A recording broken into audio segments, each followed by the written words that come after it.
칠이 벗겨진 낡은 전기밥솥 위, 삐딱하게 붙은 선명한 붉은색 압류 딱지가 마치 피 흘리는 상처처럼 보였다. 한지은은 그 붉은 종이를 뚫어지게 응시하며 방금 바닥에서 주워든 반으로 찢긴 가족 사진을 손에 꽉 쥐었다. 10분 전 싸구려 양복을 입고 담배 냄새를 풍기는 사채업자들은 메뚜기 떼처럼 이 좁은 방을 휩쓸고 지나갔다. 10평도 채 되지 않는 반지하 방. 공기 중에는 눅눅한 곰팡이 냄새와 폭우가 지나간 뒤 역류한 하수구 냄새, 그리고 그 사내들이 뱉고 간 가래침과 싸구려 박하사탕 냄새가 역겹게 뒤섞여 있었다. 빌린 돈 갚는 건 세상 이치지. 한지은 씨, 다음 주 금요일까지 원금이랑 이자 합쳐서 3억, 해결 안 되면 다음번에 이 빨간 딱지가 붙는 건 그 예쁜 얼굴이 될 거야. 우두머리의 목소리가 여전히 고막에 끈적하게 달라붙어 있었다. 조롱과 협박이 섞인 그 기름진 말투가 귓가를 맴돌았다. 지은은 위장이 뒤틀리는 듯한 통증을 느꼈다. 오랜 영양실조에 극도의 공포가 더해져 일어난 생리적 반응이었다. 그녀는 천천히 자리에 주저앉았다. 무릎에 닿은 차갑고 축축한 장판의 한기가 뼈 마디마디를 타고 올라왔다. 이곳은 서울에서 땅값이 가장 비싸다는 강남의 이면 햇빛 한 줌 들지 않는 그림자 지대였다. 창밖으로 행인들의 바쁜 발소리가 스쳐 지나갔다. 가끔 보이는 흙탕물 튀긴 구두굽들만이 반지하 거주자가 볼 수 있는 유일한 풍경이었다. 난장판이 된 바닥에서 휴대전화가 진동했다. 액정 한 귀퉁이가 깨져 날카로운 빛을 쏘아대고 있었다. 저장되지 않은 낯선 번호였다. 지은은 떨리는 손가락으로 통화 버튼을 밀었다. 목소리를 내기도 전에 수화기 너머에서 우아하지만 소름 끼치도록 차가운 여자의 목소리가 들려왔다. 한지은 씨, 대한그룹 회장 비서실입니다. 최서윤 여사님께서 차 한잔 하고 싶어 하십니다. 부친께서 남긴 3억 원의 채무, 저희 쪽에 해결책이 있을 것 같군요. 빗줄기가 더욱 거세졌다. 골목 어귀에 세워진 검은색 마이바흐는 마치 침묵하는 것처럼 주변의 허름한 붉은 벽돌담과는 전혀 어울리지 않는 위압감을 뿜어내고 있었다. 대한그룹 현 회장의 후처인 최서윤은 뒷좌석에 앉아 무심한 손길로 시가를 다듬고 있었다. 흠잡을 데 없이 관리된 그녀의 손에는 거대한 에메랄드 반지가 끼워져 있었는데 그 시퍼런 광채가 마치 뱀의 눈동자처럼 번뜩였다. 앉아요. 최서윤은 눈길조차 주지 않은 채 짧게 명령했다. 차 안은 난방이 강하게 틀어져 있어 옅은 침향 냄새가 감돌았다.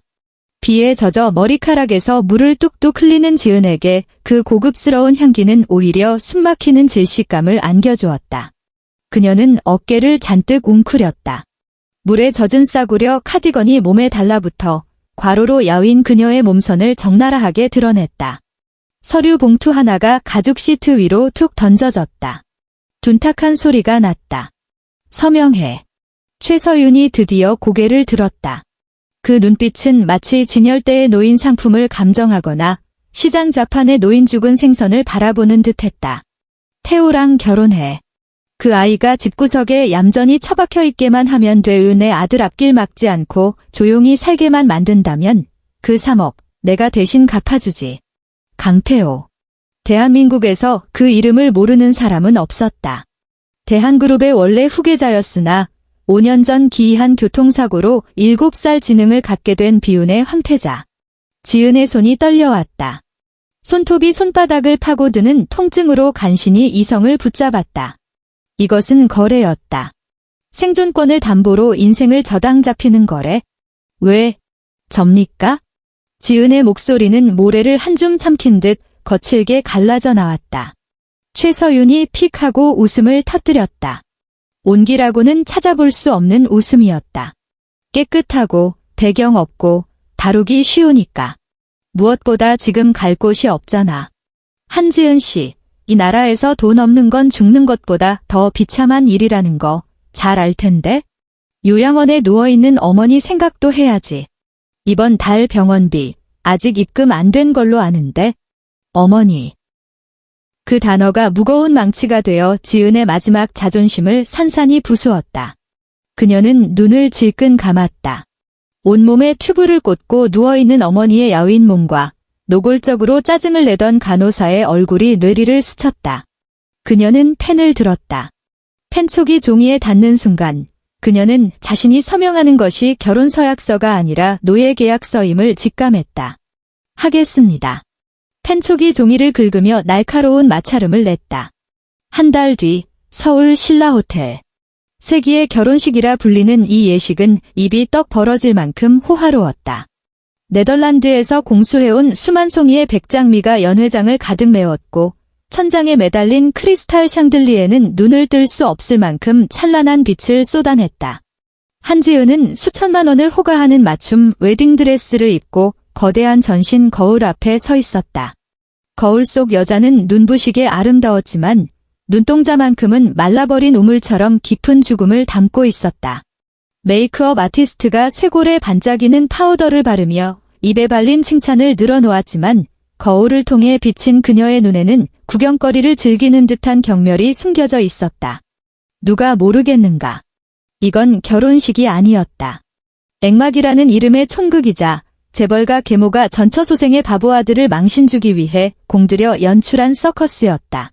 신부 입장. 육중한 문이 천천히 열렸다. 지은은 깊은 숨을 들이마셨다. 마치 형장으로 끌려가는 죄수처럼 무거운 발걸음을 떼었다. 버진 로드 끝에 그 남자가 서 있었다. 강태호.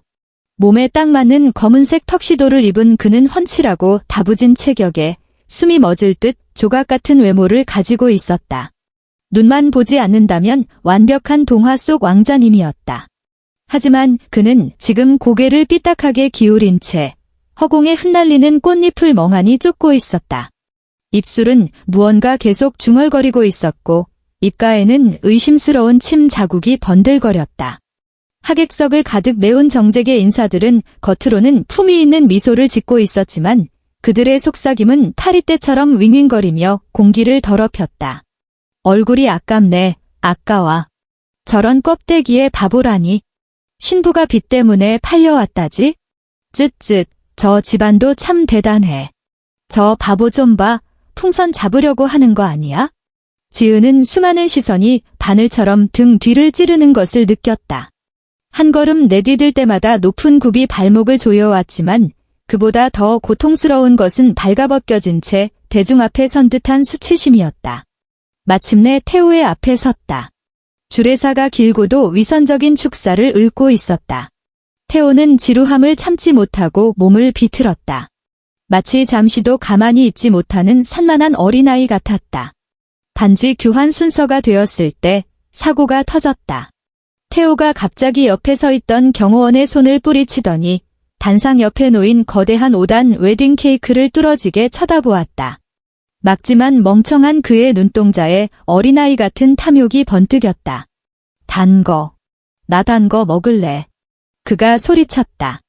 정적에 쌓인 예식장에 그의 목소리가 날카롭게 울려 퍼졌다. 지은이 미처 반응하기도 전이었다. 태호가 짐승처럼 달려들어 커다란 케이크 한 덩이를 맨손으로 움켜쥐었다. 너 먹어. 지은 누나, 먹어. 해맑게 웃는 얼굴. 하지만 손에 쥔 힘에는 조절이라곤 없었다. 설탕공예와 과일 잼이 뒤범벅된 큼지막한 크림 덩어리가 예고도 없이 지은의 얼굴로 날아들었다. 철썩. 순간 세상이 정지했다. 차갑고 끈적한 크림이 지은의 눈과 코를 순식간에 덮어버렸다. 하얀 크림 덩어리는 뺨을 타고 흘러내려 수천만 원짜리 순백의 드레스 위로 흉측한 얼룩을 남겼다. 예식장은 억눌린 비명과 함께 아수라장이 되었다. 곧이어 카메라 셔터 소리가 빗발쳤다. 플래시가 미친 듯이 터졌다.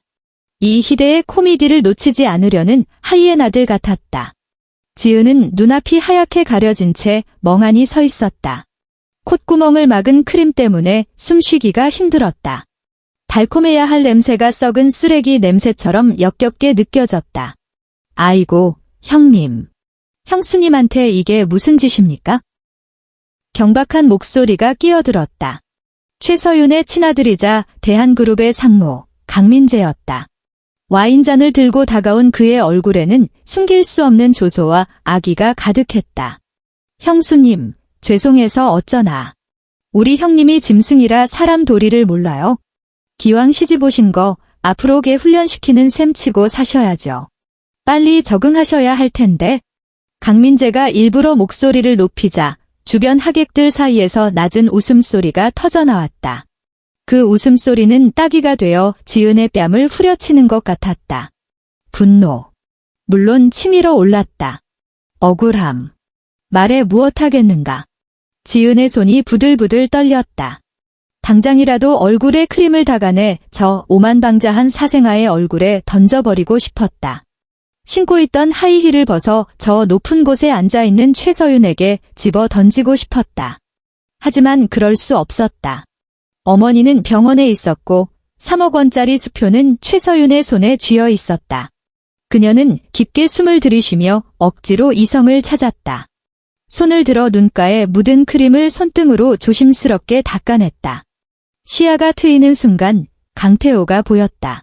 그 거구의 남자는 지금 잔뜩 움츠러든 채 손에는 여전히 뭉개진 케이크를 쥐고 있었다. 눈동자는 겁에 질려 흔들리고 있었고 마치 혼날 것을 두려워하는 아이처럼 입술을 달달 떨고 있었다. 주변의 비웃음 소리에 완전히 겁먹은 모습이었다. 그 순간 지은의 마음속에서 타오르던 분노가 거짓말처럼 사그라들었다. 그 자리를 채운 것은 동병상련의 서글픔이었다. 이식인 상어들이 득실거리는 재벌가에서 자신은 돈으로 팔려온 노예였고 그는 사육당하는 짐승이었다. 둘 다 저 여자의 체스판 위에서 버려질 말에 불과했다. 지은은 강민재의 조롱에 대꾸하지 않았다. 울면서 뛰쳐나가지도 않았다. 주머니에서 손수건을 꺼냈다. 원래는 감동의 눈물을 닦으려 준비했던 것이었으나 이제는 다른 용도가 생겼다. 그녀는 태호에게 다가갔다. 값비싼 예복이 더러워지는 것은 안중에도 없다는 듯 크림 범벅이 된 그의 큰 손을 부드럽게 감싸 쥐었다. 괜찮아요, 태호 씨. 그녀의 목소리는 작았지만 의외로 단단했다. 지은은 태호의 손가락 사이사이를 꼼꼼하게 닦아주었다. 마치 놀란 아이를 달래는 듯한 다정한 손길이었다. 다음부터 케이크가 먹고 싶으면 잘라달라고 해요. 손으로 먹으면 이렇게 더러워지잖아요. 알겠죠? 강태호가 멈칫했다. 크림 범벅이 된 여자가 소리를 지르지도 때리지도 않을 거라곤 예상치 못한 듯했다. 그는 티 없이 맑아 보이는 커다란 눈을 깜빡거리더니 멍하니 고개를 끄덕였다. 장내를 채우던 비웃음이 잦아들고 묘한 침묵이 흘렀다. 강민재의 얼굴에서 웃음기가 사라졌다. 그는 흥미가 떨어졌다는 듯 쳇하고 혀를 차며 몸을 돌렸다. 심야, 한남동 강씨 일가의 저택. 그곳은 거대한 감옥이었다. 3층에 마련된 신혼방은 횡할 정도로 넓었다. 벽에는 난해한 추상화가 걸려 있었고 가구 하나하나에서 돈 냄새가 났지만 사람의 온기라고는 느껴지지 않는 차가운 공간이었다. 지은은 욕실에서 3번이나 씻고 나서야 그 끈적한 크림 냄새가 사라진 것 같았다. 보수적인 디자인의 실크 잠옷을 입고 젖은 머리를 어깨에 늘어뜨린 채 침대 옆 소파에 앉아 멍하니 허공을 응시했다. 방문은 잠겨 있었지만 그녀는 알고 있었다. 이 문은 아무것도 막아주지 못한다는 것을. 최서윤, 그 여자의 통제욕은 변태적일 정도였다. 지은은 이 방 어딘가에 도청 장치가 숨겨져 있거나 문밖에서 누군가 감시하고 있을지도 모른다는 생각에 소름이 끼쳤다. 침대 위에는 강태호가 양반다리를 하고 앉아 있었다. 예복을 벗은 그는 곰돌이 무늬가 그려진 잠옷을 입고 있었다. 이 또한 그가 지적장애인임을 끊임없이 상기시키려는 최서윤의 악취미가 분명했다. 그는 레고 블록을 손에 쥐고 조립에 열중하고 있었다. 5살짜리 아이들이나 가지고 놀 법한 시리즈였다. 똑딱 똑딱. 벽에 걸린 시계 초침 소리가 적막한 방 안에서 유난히 크게 울렸다. 지은은 긴 한숨을 내쉬었다. 오늘 하루 모든 기력을 소진했다. 그녀는 킹사이즈 침대를 한 번, 그리고 블록 놀이에 빠져있는 태호를 한 번 쳐다보았다. 아무리 명목상의 부부라지만 7살 지능을 가진 남자와 한 침대를 쓰는 것은 도저히 내키지 않았다. 그녀는 자리에서 일어나 장롱을 열었다. 여분의 이불을 꺼내 침대 아래 카페트 위에 잠자리를 마련했다. 태호 씨, 밤이 늦었어요. 그만 놀고 자요. 지은은 이불을 펴며 나직하게 말했다. 그가 알아듣기를 기대한 것은 아니었다. 태호는 대답이 없었다. 여전히 고개를 숙인 채 붉은색 블록 조각을 맞지 않는 구멍에 억지로 끼워 넣으려 끙끙대고 있었다. 지은은 잠자리를 정돈하고 메인 조명을 껐다. 침대 협탁 위에 스탠드 하나만 남겨두자 방 안은 어둑하고 묘한 분위기로 변했다. 안녕히 주무세요. 그녀는 작게 중얼거리고 몸을 뉘려 했다. 그때였다. 쓱 하고 옷감이 스치는 소리가 들렸다. 지은이 반응할 새도 없이 뜨거운 손 하나가 그녀의 손목을 낚아챘다. 엄청난 악력이었다. 마치 강철 집게가 뼈를 으스러뜨릴 듯 조여오는 힘. 아! 지은은 반사적으로 비명을 지르려 했다. 그것은 단순히 힘이 센 바보의 우발적인 행동이 아니었다.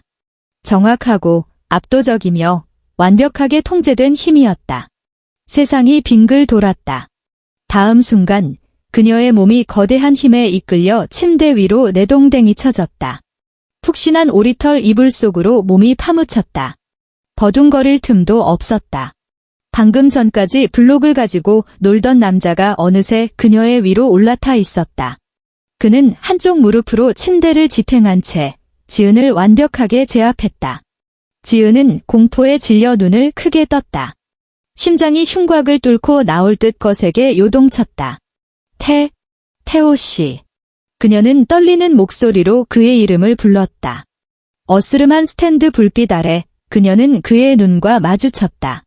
그것은 낮에 보았던 그 흐리멍덩하고 멍청한 눈빛이 아니었다. 심연처럼 깊고 검은 눈동자. 칼날처럼 예리하고 서리처럼 차가운 빛, 그 안에는 5년을 숨죽여온 피 끓는 원한과 모든 것을 집어삼킬 듯한 야망이 이글거리고 있었다. 바보 같은 구석이라곤 티끌만큼도 찾아볼 수 없었다. 강태호는 사냥감을 내려다보는 맹수처럼 차갑게 지은을 응시했다. 한 손으로 여전히 지은의 손목을 결박한 채 그는 다른 한 손을 천천히 들어 올렸다. 길고 곧은 검지가 그의 차가운 입술 위로 닿았다. 쉬. 동굴처럼 낮고 묵직한 그리고 거역할 수 없는 위험이 서린 목소리가 지은의 귓가에 꽂혔다. 낮에 들었던 그 어눌한 말투와는 완전히 딴판이었다. 그가 상체를 살짝 숙였다. 뜨거운 숨결이 지은의 굳어버린 얼굴 위로 흩어졌지만 그의 눈빛은 얼어붙을 듯 차가웠다. 그는 굳게 닫힌 방문 쪽으로 시선을 던지더니 입꼬리를 비틀어 조소 섞인 미소를 지으며 오직 두 사람만 들을 수 있는 목소리로 속삭였다.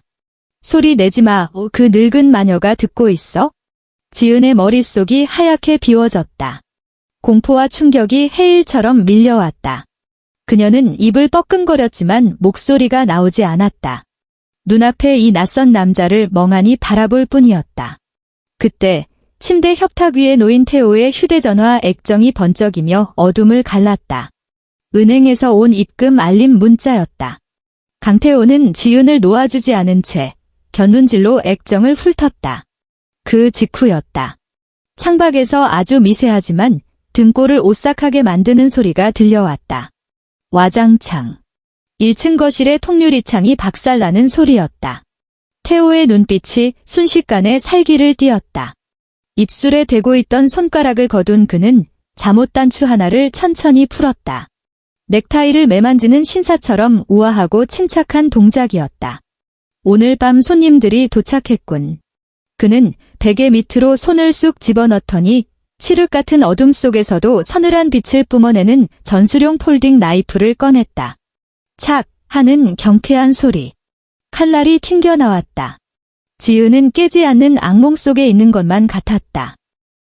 불과 몇 초 전까지 블록 하나 제대로 끼우지 못하던 바보가 지금은 능숙하게 칼을 역수로 쥐고 현란한 칼놀림을 보여주고 있었다. 그는 값비싼 페르시아 카페트 위를 맨발로 디뎠지만 발소리 하나 나지 않았다. 마치 사냥에 나선 흑표범 같았다. 여기 있어? 방문을 향해 걸어가던 강태호가 잠시 멈칫하더니 뒤도 돌아보지 않고 명령했다. 거부할 수 없는 제왕의 목소리였다. 지은의 등은 차가운 벽에 딱 붙어 있었고 다리는 마치 납덩이를 매단 듯 천근만근이었다. 하지만 아래층에서 들려오는 소란스러운 소음이 갈고리처럼 그녀의 신경을 올감했다. 죽을 때까지 잊지 못할 목소리였다. 사채업자 사무실에서 그녀의 얼굴을 그어버리겠다고 협박하던 그 남자의 찢어지는 듯한 쇳소리, 그리고 육중한 구두굽이 고급 원목 가구를 걷어차는 둔탁한 파열음이었다. 공포가 극에 달하자 오히려 기이한 용기가 솟구쳤다. 아니, 어쩌면 그녀는 지금 눈앞에서 벌어지는 이 모든 일이 환각이 아님을 두 눈으로 직접 확인해야만 했다. 그녀는 맨발로 마치 유령처럼 강태호의 뒤를 밟아 2층 회전계단 입구까지 몸을 옮겼다. 1층 로비는 그야말로 아수라장이었다. 거대한 통유리창은 산산조각이 나 바닥에 흩뿌려져 있었고 밤바람이 빗물을 머금고 들이닥쳐 커튼을 미친 듯이 춤추게 만들었다. 싸구려 양복을 입은 사내 셋이 거실 한가운데 서 있었다. 진흙투성이인 구두는 미색 천연 가죽 소파를 거리낌 없이 짓밟고 있었다. 우두머리는 그날 압류 딱지를 붙이던 바로 그 칼자국 사내였다. 그는 야구 방망이를 들고 수천만 원을 호가하는 청자 화병을 툭툭 치며 오만하게 굴었다. 야, 다들 어디 처박혀 있는 거야? 강씨 집안 바보 아들내미, 그리고 팔려온 그 계집년. 당장 튀어나와. 칼자국이 바닥에 침을 뱉었다. 걸쭉한 가래침이 매끄러운 대리석 바닥에 떨어지는 모습이 유난히 눈에 거슬렸다. 이상한 일이었다. 그 넓은 저택의 평소라면 그림자처럼 붙어있던 고용인들과 경호원들이 거짓말처럼 단 한 명도 보이지 않았다. 텅 빈 집안에는 폭도들의 고함만 메아리쳤다. 지은의 심장이 쿵 하고 내려앉았다. 함정이었다. 최서윤이 일부러 사람들을 물리고 이 굶주린 늑대들을 집 안에 들인 것이다. 오늘 밤 이들의 손을 빌려 돌이킬 수 없는 사고를 가장해 처리하려는 속셈이 분명했다. 형님, 역시 부잣집은 다르네요. 소파가 아주 푹신한 게 죽입니다. 졸개 하나가 비열하게 웃으며 탁자 위의 과일로 손을 뻗었다. 그의 손이 사과에 닿으려던 찰나였다. 누가 허락했지? 그 더러운 신발로 카페툴 밟으라고. 목소리는 크지 않았다. 오히려 막 잠에서 깬 듯 나른하고 불쾌하다는 투에 가까웠다. 하지만 텅 빈 로비에서 그 목소리는 마치 천둥처럼 선명하게 울려 퍼졌다. 세 명의 폭도가 일제히 고개를 쳐들었다. 2층의 어둠 속에서 강태호가 천천히 걸어 내려오고 있었다. 곰돌이 무늬가 찍힌 그 우스꽝스러운 잠옷 차림이었지만 풀어헤친 깃 사이로 다부지고 단단한 가슴 근육이 드러나 있었다. 그의 얼굴에는 표정이 없었다. 어둠 속에서 번뜩이는 그 눈동자는 마치 시체 세구를 바라보는 듯 서늘한 냉기를 뿜어내고 있었다. 칼자국은 잠시 멍하니 있다가 이내 귀가 찢어질 듯한 광소를 터뜨렸다. 푸하하하. 누군가 했더니 서울 바닥에서 유명한 그 바보 천치 아니야. 그는 손에 든 야구 방망이를 팔이 쫓듯 휘두르며 태호를 가리켰다. 어이, 바보. 내 마누라 어디 갔어? 빚쟁이 그년 나오라고 해. 안 그러면 오늘 내가 이 집구석을 아주 폐허로 만들어줄 테니까. 태호는 대꾸하지 않았다. 그저 묵묵히 계단을 내려올 뿐이었다. 한 걸음, 두 걸음. 그의 눈빛은 소름 끼칠 정도로 고요했고 그 침묵이 지은에게는 뼈에 사무치는 한기를 느끼게 했다. 오지 마. 사람 말고 못 알아쳐먹냐? 다리 몽둥이를 분질러 놔야 정신 차리지. 칼자국은 기이한 압박감에 짜증이 솟구쳤는지 고함을 지르며 야구 방망이를 치켜들고 태호에게 달려들었다. 지은은 입을 틀어막았다. 비명이 터져나올 것만 같았다. 묵직한 금속 배트가 바람을 가르는 소리를 내며 태호의 머리통을 향해 쇄도했다. 그러나 다음 순간 벌어진 장면은 지은이 알고 있던 세상의 상식을 완전히 뒤집어 놓았다. 태호는 아주 미세하게 고개를 까딱였을 뿐이었다. 움직임이 너무 작아 거의 보이지 않을 정도였다. 배트는 그의 귓가를 스치며 허공을 갈랐고 계단 난간을 강타하며 나무 파편을 사방으로 튀겼다. 배트가 헛도는 그 짧은 순간 태호가 움직였다. 그의 왼손이 번개처럼 뻗어나가 배트를 쥐고 있는 칼자국의 손목을 낚아챘다. 우두둑. 소름 끼치도록 선명하고 경쾌한 뼈 부러지는 소리가 로비에 울려 퍼졌다. 아! 칼자국이 처절한 비명을 질렀다. 손에 들려있던 배트가 쾅 하고 바닥에 떨어졌다. 그의 손목은 기괴한 각도로 뒤틀려 있었고 허연 뼈가 피부를 뚫고 나와 선혈이 솟구쳤다. 태호는 눈 하나 깜짝하지 않았다. 그는 흐름을 타고 오른 무릎을 들어 올려 칼자국의 명치를 정확하고 강력하게 찍어 올렸다. 그 순간 지은은 내장이 파열되는 듯한 둔탁한 소리를 들은 것만 같았다. 평소 악귀처럼 굴던 사내는 신음조차 내지 못했다. 그는 푹 삶은 새우처럼 몸을 웅크리더니 입에서 누런 위액을 토해내며 눈을 까뒤집고 쓰러졌다.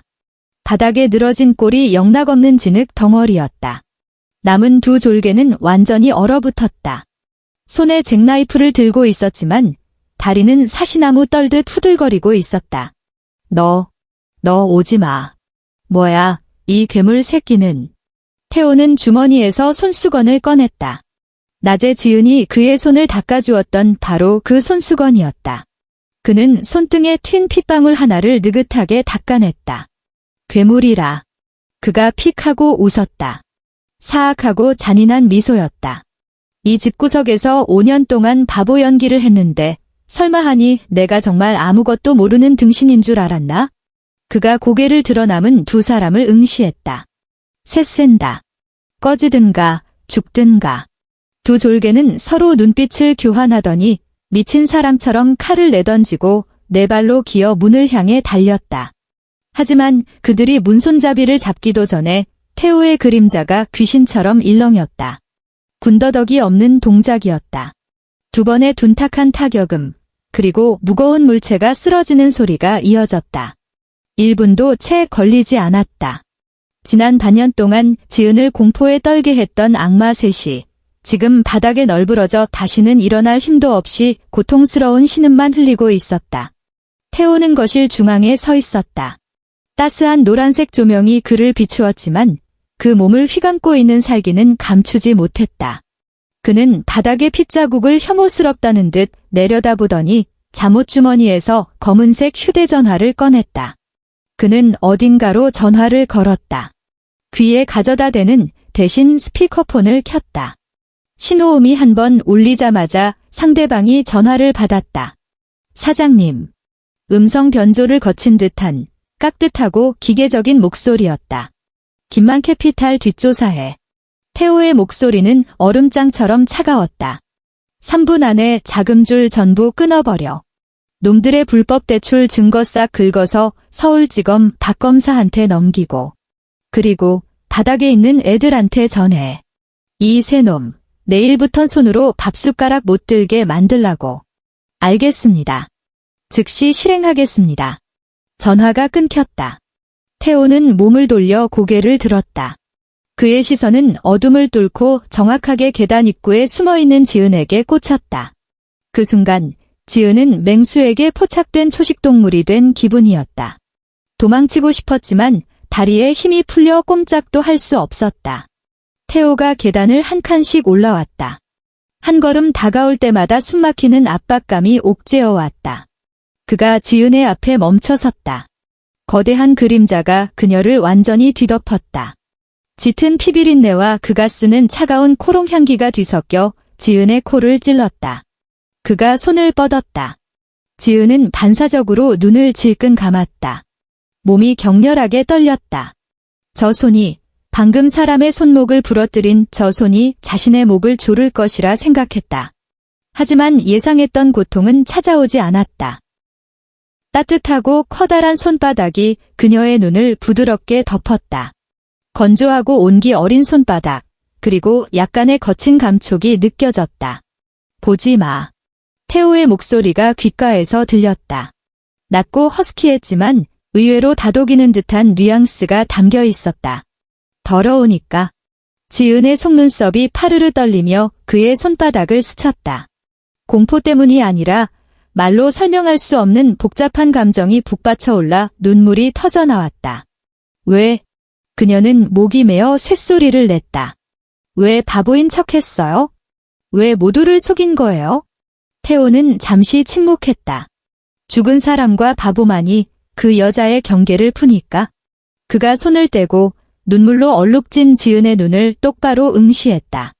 깊고 그윽한 검은 눈동자였다. 하지만 지난 5년 놀고만 있었던 건 아니야. 그의 입꼬리가 비릿하게 올라갔다. 대한그룹 해외 유동 자금의 60%가 지금 내 손안에 있어? 그 여자는 자기가 이겼다고 생각하겠지만 실은 내 왕좌를 대신 지키고 있었던 것뿐이지. 그는 주머니에서 검은색 카드를 꺼내 지은의 차가운 손에 쥐어주었다. 내 빚 3억, 그리고 어머니의 향후 10년치 병원비야. 오늘부터 넌 아무에게도 빚진 거 없어. 지은은 멍하니 손에 들린 카드를 내려다보았다. 칠흑 같은 카드 표면에는 금색 사자 문양이 새겨져 있었다. 최상위 재벌의 핵심 멤버만이 가질 수 있다는 무한한도 블랙 카드였다. 가서 자. 태호는 몸을 돌려 그녀에게 등을 보였다. 목소리는 다시 속을 알 수 없는 냉담함으로 돌아와 있었다. 내일은 바쁠 거야. 내일 아침이면 대한그룹의 세상이 뒤집힐 테니까. 그날 밤, 지은은 한숨도 자지 못했다. 창밖에 비가 그쳤다. 동이 트기 전의 어둠은 유난히 짙고 무거웠다. 아침 6시. 드레스룸에서 부스럭거리는 소리가 들려왔다. 지은은 침대 위에서 무릎을 끌어안은 채 전신 거울 앞에 선 남자를 바라보고 있었다. 그는 더 이상 곰돌이 잠옷을 입은 바보가 아니었다.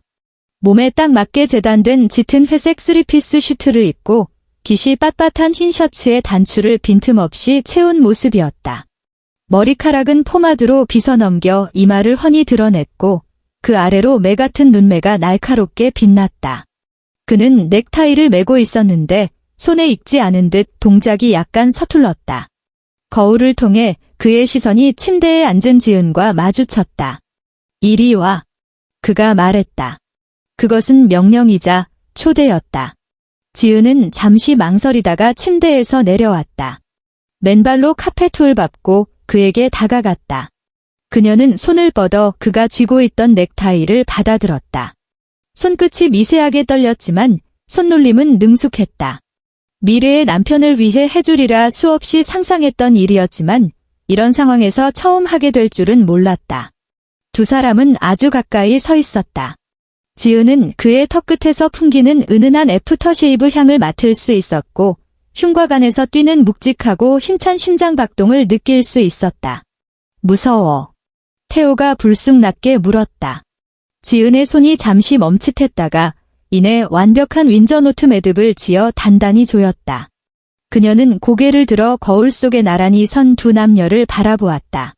남자는 거대하고 냉철했으며 여자는 창백하지만 아름다웠다.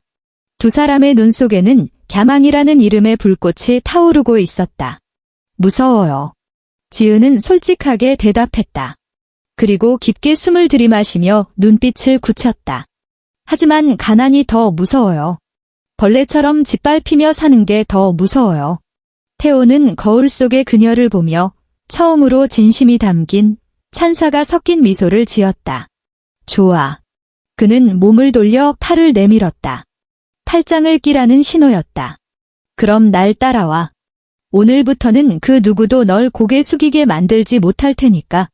대한그룹 본사, 최상층 대회의실. 거대한 타원형 회의 테이블에는 그룹의 원로들과 고위 임원들이 빈틈없이 앉아 있었다. 공기는 질식할 듯 무거웠다. 최서윤은 회장석 바로 옆 부회장 자리에 앉아 있었다. 붉은색 정장에 새빨간 립스틱을 바른 그녀의 모습은 방금 피를 잔뜩 빨아먹은 거미 같았다. 이사님들, 태호의 후견인 문제에 대해서는 더 논의할 필요가 없다고 봅니다. 최서윤이 에메랄드 반지를 낀 손으로 책상을 톡톡 두드렸다. 오만하기 짝이 없는 말투였다. 다들 보셨잖습니까? 어제 결혼식에서 그 아이가 한 짓을요. 케이크 하나도 손으로 집어먹는 지적장애인이 어떻게 그룹을 이끌겠습니까? 회사의 미래를 위해 즉시 해임 절차를 밟고 제 아들 강민재 상무가 회장직을 승계할 것을 제안합니다. 말석에 앉은 강민재는 득의양양한 표정으로 만년필을 빙글빙글 돌리고 있었다. 얼굴에는 감출 수 없는 환희가 번져 있었다. 회의실은 쥐 죽은 듯 조용했다. 선대 회장을 따르던 원로들은 고개를 숙인 채 감히 입을 열지 못했다. 반대 없으시면 서명하시죠. 최서윤이 서류 한 장을 테이블 중앙으로 밀었다. 바로 그때였다. 쾅! 육중한 두 짝의 마호간이 무늬 밖에서 거칠게 열어져 쳐졌다. 엄청난 굉음에 좌중이 화들짝 놀랐다. 최서윤은 미간을 찌푸리며 어떤 눈치 없는 비서가 문을 열었나 호통치려 했으나 문 앞에 선 인형을 보는 순간 의자에 못 박힌 듯 얼어붙고 말았다. 강태호가 서 있었다. 역광을 받은 그는 복도의 어둠을 검은 망토처럼 두르고 있었다. 그는 한지은의 팔짱을 낀 채 두 사람은 발을 맞춰 걸어 들어왔다. 뿜어져 나오는 기세는 마치 방금 대관식을 마친 국왕과 왕비 같았다. 누가 서명하겠다고 했습니까? 정확하고 유창하며 고막을 파고드는 완벽한 표준어였다. 더듬거림도 바보 같은 기색도 전혀 없었다. 장내가 술렁거렸다. 원로 이사들의 안경이 콧잔등으로 미끄러져 내렸고 강민재의 손에서 돌던 만년필이 탁 하는 소리와 함께 책상 위로 떨어졌다. 최서윤의 얼굴이 순식간에 백지장처럼 하얗게 질렸다. 그녀는 태호를 뚫어지게 쳐다보며 입술을 달달 떨었다. 너 말할 줄. 내가 어떻게... 태호는 그녀를 본체만체했다. 그는 지은을 이끌고 최고 권력을 상징하는 회장석을 향해 거침없이 걸어갔다. 그가 지나가는 길목에 앉아있던 임원들은 무형의 압박감에 눌려 반사적으로 자리에서 일어나 고개를 숙였다. 태호는 상석 앞에 멈춰 섰지만 바로 앉지 않았다. 그는 지은의 팔을 놓고 품 안에서 두툼한 서류 뭉치를 꺼내 최서윤 앞 테이블에 거칠게 내던졌다. 최 여사님, 그 안에는 당신이 지난 5년 동안 페이퍼 컴퍼니를 통해 자금을 세탁하고 공금을 횡령하고 그리고 그 교통사고를 사주한 모든 증거가 들어 있습니다. 태호의 목소리는 크지 않았지만 글자 하나하나가 총알이 되어 최서윤의 심장에 정확히 박혔다. 추가로 당신과 강민재 명의의 모든 해외 계좌는 이미 동결시켰습니다. 지금의 당신들은 입고 있는 그 옷 말고는 빈털털이란 소리입니다. 최서윤은 떨리는 손으로 파일을 열었다. 단 한 장을 넘겼을 뿐인데 그녀는 척추가 뽑힌 사람처럼 의자에 허물어졌다. 그것은 그녀를 감옥에서 썩게 만들기에 충분한 빼도 박도 못할 결정적 증거들이었다. 말도 안 돼. 이럴 순 없어. 넌 분명 바보였는데. 그녀는 초점 없는 눈으로 중얼거렸다. 끌어내. 태호가 차갑게 두 글자를 뱉었다. 문 밖에서 대기하고 있던 검사와 경찰들이 물밀듯이 들어와 멍하니 있는 강민재와 늘어진 최서윤의 손목에 차가운 수갑을 채웠다. 이거 놔. 내가 누군 줄 알아? 난 대한그룹 후계자야. 내가... 강민재의 비명 섞인 고함이 복도로 멀어지며 이내 사라졌다. 회의실에는 다시 정적이 찾아왔지만 그것은 아까와는 전혀 다른 종류의 침묵이었다. 그것은 절대 강자에 대한 경외였다. 태호는 몸을 돌려 자중을 둘러보았다. 오늘부터 대한그룹은 제가 결정합니다. 이해 있습니까? 아무도 입을 열지 않았다. 모든 이사가 일제히 허리를 90도로 굽히며 인사했다. 회장님, 안녕하십니까? 우렁찬 인사가 천장을 찌를 듯 울려 퍼졌다. 태호는 대답하지 않았다. 그는 고개를 돌려 줄곧 곁을 지키고 서 있던 지은을 바라보았다. 지은은 눈앞에서 모든 것을 장악한 이 남자를 보며 심장이 터질 듯 뛰었다. 자신을 경멸하고 비웃던 사람들이 지금 저토록 비굴하게 고개를 숙이고 숨소리조차 내지 못하고 있었다. 태호가 손을 뻗어 지은의 귓가에 흐트러진 머리카락을 다정하게 넘겨주었다. 그리고 보란듯이 그녀의 손을 꽉 잡았다.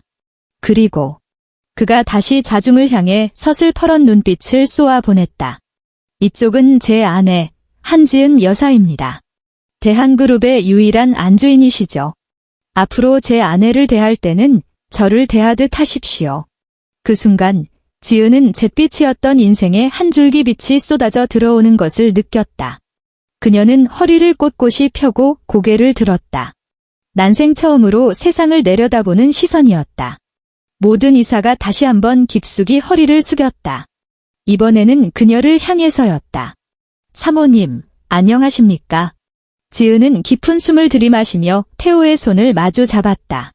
손바닥을 통해 전해지는 온기가 이것이 꿈이 아님을 말해주고 있었다. 지옥은 끝났다. 그녀의 여왕의 시대가 이제 막 시작되고 있었다.